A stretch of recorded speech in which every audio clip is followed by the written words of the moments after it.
কি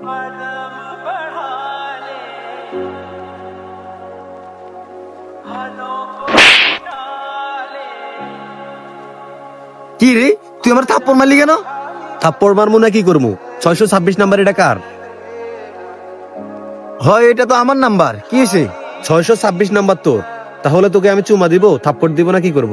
এরপর থেকে যেন তোকে আমি আমার চোখের সামনে না দেখি। তুই আমার বন্ধু হয়ে শত্রুর মতো কাজটা করতে পারলি? কি রে বন্ধু, আমি এমন কি করলাম তুই যে আমার এত কথা শুনাইতেছ? হাই রে বেমান বন্ধু, যেভাবে কথা বলতেছস মনে হয় যে তুই ভাজা মাছটা উল্টেও খেতে পারিস না। 626 নাম্বার থেকে তুই প্রত্যেক দিন আমার ওয়াইফকে ডিস্টার্ব করস। বন্ধু হয়ে বন্ধুর এই ক্ষতিটা করতে পারলি? আজ থেকে তুই আমার চোখের সামনেও পড়বি না, আর তোর আর আমার মাঝে কোনো বন্ধুত্ব নেই। শুধু নিজের কথাগুলো বলে গেলি, আমার কথাটা একবার শুনবি না? আরে বেটা, তোর কথা কি শুনবো? তোকে আমার কথা শুনতে হবে। শুধু নিজের কথা আমার বলে গেলি, আমার যে অপরাধী বানাইলি সেই কথাটা শুনে যা। আরে বেটা, তোর কথা কি শুনবো? তুই তো অপরাধী। আচ্ছা দেখ কি বলবি বল। মানলাম আমি অপরাধী, তবে এই অপরাধীর কথাটা শুনে যা আজকে। তো ওয়াইফকে যে নাম্বার থেকে ডিস্টার্ব করতো, মানে আমার নাম্বার 626, আর তোর ওয়াইফকে যে নাম্বার থেকে ডিস্টার্ব করতো ওই নাম্বারও কিন্তু 626। তবে শুন, আমার নাম্বার হলো 018, আর যে ছেলেটা ডিস্টার্ব করতো তাকে তার নাম্বার হচ্ছে 016। কি বলছ বন্ধু? হ্যাঁ, আমি ঠিকই বলতেছি।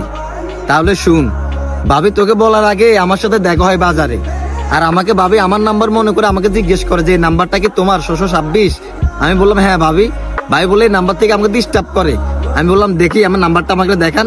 তখন ভাবি আমাকে ফোনটা যখন আমার দেয়, আমি নাম্বারটা চেক করি, দেখতে পাই 016 নাম্বার থেকে ভাবিকে ডিস্টার্ব করা হয়, আর আমার নাম্বার হলো 018। ভাবি তোকে ঠিক মতো কথাটা বুঝাই বলতে পারে নাই বিদায় তুই আমাকে ভুল বুঝতেছস। আর যে নাম্বার থেকে ডিস্টার্ব করে, আমি ভাবির থেকে নাম্বারটা কালেকশন করার পর আমি নাম্বারটা যখন দেখি, আমার নাম্বার আর ওর নাম্বারটা কিন্তু হুবহু মিল।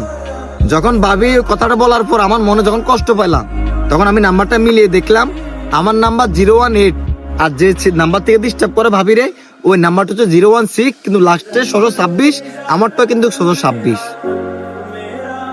বলস কি বন্ধু? হ্যাঁ, আরো আছে শুন। যখন ওই নাম্বারটা আমি কালেকশন করি, আমি নাম্বারটা দিয়ে খোঁজ লাগাই এই নাম্বারটা কার। অবশেষে ওই নাম্বারটা আমি খোঁজ পেলাম একটা রিক্সার ড্রাইভারে। তখন ওই নাম্বারটা আমি ওকে ফোন দিয়ে বলি এরকম জায়গায় আসার জন্য, আর এই নাম্বারে যোগাযোগ করে ওই ছেলেটাকে আনি আমি উঠবস করিয়েছি। আর সেই কথাটা ভাবিকে এখনো জানাই নাই। তার আগে তুই আমারে এসে আমার অপরাধী বানাই দিলি বন্ধু। আসলে বন্ধু একটা কথা কি জানোস, আমরা মানুষ বলতে ভুল, আবার ভুল করি, কিন্তু সংশোধন আমাদেরকে করতে হয়তো দেরি হয়ে যায়। কিন্তু তুই যে কথাটা আমরা বললি, আমি বন্ধু হয়ে কখনো তোর বন্ধুত্ব নষ্ট করতে পারবো না। তুই বন্ধু সত্যটা না জেনে আমার অপরাধী বানাই দিলি। কি কস বন্ধু? এত কিছু ঘটে গেল অথচ তুই আমাকে জানালি না। আমি তো আরো ভাবতেছি তুই আমার ওয়াইফকে ডিস্টার্ব করতেছিস। বন্ধু আমি কিছু যাচাই বাছা নাই করে তোকে ভুল করছি বন্ধু, আমাকে ক্ষমা করে দিয়েছি বন্ধু।